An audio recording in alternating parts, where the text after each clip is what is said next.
La versione di chi guidava è di essere stato speronato da un'altra imbarcazione che si è poi dileguata, ma la dinamica dell'incidente che sabato sera ha fatto finire in acqua tre donne tra Forte Marghera e lo Scafo Club rimane da appurare, perché a quanto pare il motoscafo non presenterebbe danni compatibili con uno scontro.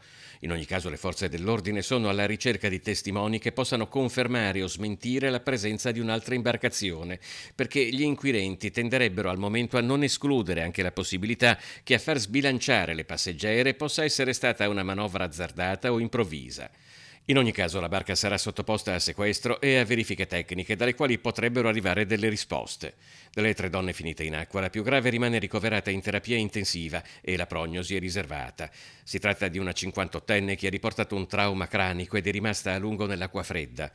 In via di dimissione la seconda ferita, mentre la terza era già tornata a casa dopo che le era stata medicata una ferita alla gamba.